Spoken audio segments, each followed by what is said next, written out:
You know, when WWE said they're going to cut costs in every single step possible, they were not fucking around. Seriously, literally everyone tonight on SmackDown Live were cutting promos on their smartphones. Not only on SmackDown Live, but last night on Monday Night Raw and tonight on 205 Live, and even during the Mixed Match Challenge.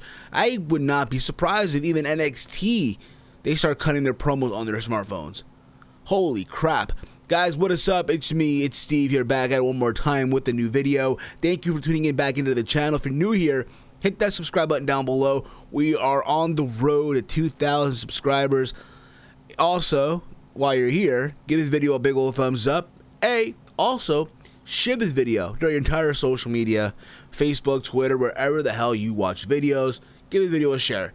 Also, you can follow me on Twitter at HeelSteven, where I tweet throughout Monday Night Raw, SmackDown Live, NXT, and pay-per-views. But above all else, with each and every single one of you awesome people.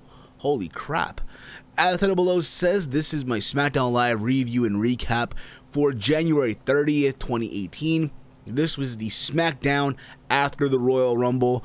We are on the road to WrestleMania, and what do you know? Raw last night, we're already building things up toward the Elimination Chamber, and what SmackDown Live does tonight, they're sort of building things up towards Fastlane coming up in March. Overall, I thought the show was pretty solid. There's some things that I scratched my head to, but nonetheless a pretty solid show, being that it was the SmackDown Live after the Royal Rumble, you know, one of the big four pay-per-views, what have you. But guys, give me your thoughts down below. Wait, your thoughts on the show. Did you enjoy it or not? Let me know. Or if not, on Twitter at HeelSteven. So the show kicked off with the winner of the 2018 Men's Royal Rumble, Shinsuke Nakamura. And he's in the ring. He talks about how he won the Royal Rumble, how he gave knees to faces to Sami Zayn, Roman Reigns, John Cena, to name a few, and how WrestleMania he's going to face AJ Styles and be the WWE World Champion. Listen, I love Shinsuke Nakamura just as much as the next person does, but I'm going to say this.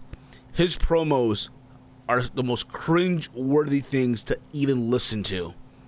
And I get it, his English is broken, it's not the perfect English. Less is good, but honestly, the guy really should not speak on the mic. He really should not. But that's just my honest opinion, take it for what it's worth. He then gets interrupted by Kevin Owens and Sami Zayn, which they believe, you know, what happened at the Royal Rumble was unfair, how Kevin Owens was a legal man, how he got in the ring in the heat of the moment to check up on Sami Zayn, and he got rolled up by the 1, 2, 3 by AJ Styles, so Styles could retain his championship during the handicap match, which caused AJ Styles to come out, and he talked about how, hey, listen, people say at WrestleMania, Nakamura and AJ Styles is the dream match, right? The dream match that everyone has been wanting to see. How about we make a dream team tonight between AJ Styles and Shinsuke Nakamura versus Kevin Owens, Sami Zayn. It looked like Zayn and Owens didn't want to do it, but eventually they agreed to it. So that was the main event, so it looks like. And one thing that really, you know, kind of a little bit is the fact that, okay, listen, I said this on my Raw review last night. There's really a missed opportunity here. You know, they had Nakamura pick his opponent for WrestleMania after he won the Rumble right away, but yet Asuka had to, like, you know, wait to make the decision because Ronda came out, what have you. I feel like, and I get people gonna say, oh, but yes, you know, everyone knew that Styles and Nakamura was the WrestleMania match. That's fine and dandy, okay? But where's the suspense? Where's that drama that we're looking for here? You know, the whole notion where whoever won the Rumble has to make a choice. He's deciding, he or she are deciding who they want to face. How about, like I said before, have Nakamura not just show up on SmackDown Live, but also show up on Raw and talk about Brock Lesnar. Granted, Brock isn't on every single Raw. Go think about this too. Many years ago at Wrestle Kingdom, before Wrestle Kingdom 10, I think it was Wrestle Kingdom 2 or 3, I could be wrong on this, but Shinsuke Nakamura faced Brock Lesnar. And how many times have we heard from people talk about, oh, Nakamura and Brock Lesnar? I remember when Nakamura came to the main, I remember when he came to NXT, when he was in NXT, people were talking about, oh, when he gets to the main roster, he needs to fight Brock Lesnar. They need to build Nakamura up so he can face Brock Lesnar. I remember hearing this shit years ago when Nakamura was at NXT. Even when he hit the main roster, oh, they need to build him up so he can face Brock Lesnar. even AJ Styles. Still, I just feel like that one little thing you could have done, have him go on both shows, make things more interesting. But hey, it is what it is. Even with Asuka as well. You know, have Asuka show up on SmackDown Live and have a confrontation with Charlotte, which I'm going to get into also in a little bit in this review. But it's those small things of drama, suspense, you know? But it is what it is. We then get the Fatal 4-Way to determine the #1 contender for the U.S. Championship to face Bobby Roode. It was Zack Ryder, Rusev Day, Rusev, Jinder Mahal, the Maharaja. Boy, how low he's gotten, seriously. And Kofi Kingston from the New Day. It was a solid match. You had Bobby Roode on commentary here. There's a moment in this match where Rusev was going to do a double accolade on both Ryder and Kofi, but literally every guy got their offense in, what have you. But it was all said and done. Rusev got the win, hitting the accolade on Kofi Kingston. After that, he had a stare down with Bobby Roode. It should be a fun match next week. I do hope it is, if you will, but we'll see where this goes. I feel that Bobby Roode will retain, but at the same time, hey, you want to milk this Rusev Day thing? Maybe get a championship to Jinder Mahal, but we'll see where that goes. We had the Usos cut a promo about how they're the best tag team in WWE. They're talking about how they're loyal, they're brothers, how every team they faced they were placed behind bar because the Uso Penitentiary. They referenced the New Day, Breezango, Gable and Benjamin, the Bar from Raw, to name a few tag teams that they were naming, and you know they're the best tag team in WWE. As they were leaving, they get interrupted by the Bludgeon Brothers, which I think somewhere down the road, it'll be a very, very unique match in a way. I'm not saying it'll be, oh my God, amazing, but interesting. You know, they're building those guys, or they're pushing those guys towards the Usos right away, you know, after getting these squash matches, what have you. Which, speaking of squash matches, they had a squash match tonight against Chris Wilde and Roy Gulak. I believe Rory Gulak is the brother of Drew Gulak. I could be wrong on that, but hey, it is what it is. It's a squash match. That's all you need to know. The Bludgeon Brothers got the win. Because, again, the feeling I get, hey, we're finally going to push those guys, or they're finally going to push those guys towards the Usos and get a shot at the tag titles. Why the hell not at this point, right? We had Charlotte Flair in the ring cutting a promo talking about how, you know, at the Royal Rumble, there was history being made, how they were the women's Rumble match, they closed the show, how she got in the ring with Alexa Bliss and with Asuka, and how Ronda Rousey showed up, and how it's all said and done, she'll be the one going to WrestleMania as the SmackDown Women's Champion, which get interrupted by the Riot Squad, how Ruby Riott talked about how Charlotte has such a bigger ego like her father, and they started brawling. Literally, the Riot Squad, Ruby Riott, Liv Morgan, and Sarah Logan started beating up Charlotte. And when it's all said and done, right, out comes Carmella with the referee. She's ready to cash in. Oh my God, the cash is finally happening. Holy shit. And she's ready to cash in, and you know, when you cash in, you gotta hand the briefcase to the referee, you gotta talk to the ring announcer, what have you. And I guess Charlotte was getting up, and Carmella goes for a kick, and she bumps the referee. Like, she kicks the referee instead. And the referee's out cold. So Charlotte gets up, and Carmella just walks out. People were going crazy for this. Now, this is where I feel like they missed an opportunity here. Because honestly, I would have gone with the cash in. I would have gone through with the cash in, have Carmella win the SmackDown Women's Championship tonight. You know what? It doesn't have to be a long run. Fastlane is until March 11th, as long to my recollection, okay? So who's to say, right?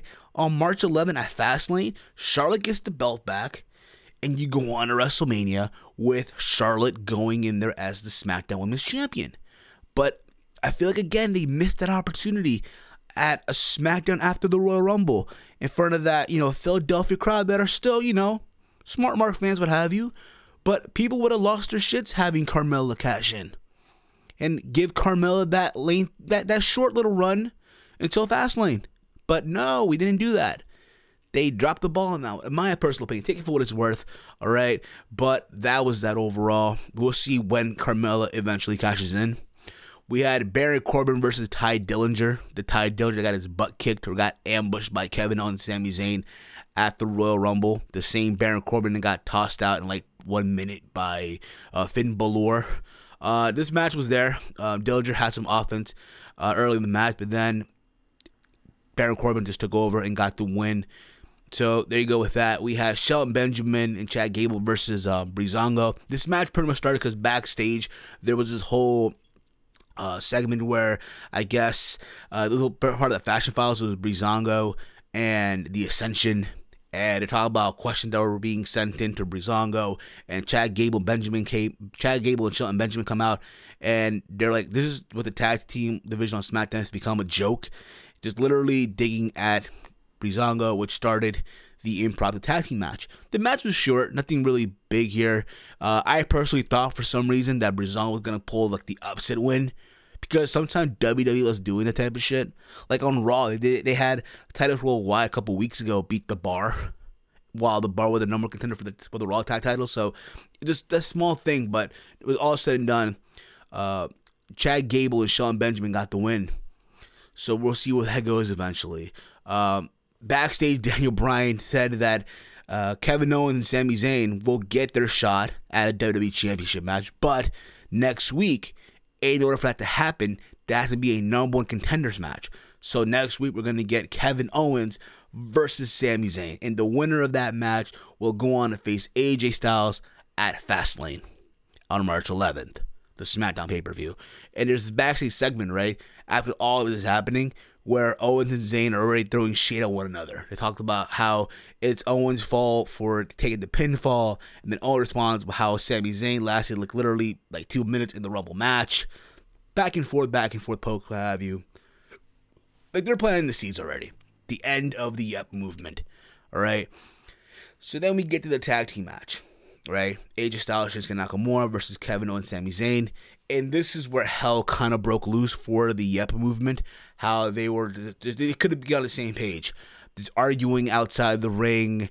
There were aggressive tags amongst them because they were mad at each other and shit like that. Like, they're planting the seeds already for the breakup, if you will, of the Yep movement. Eventually, was all said and done. Owens got hit with the Kinshasa for the win. And there you go with that. I get the feeling, though, really, to be honest, next week, they're going to throw a swerve at everybody that this whole time. They're going to find a way to get along.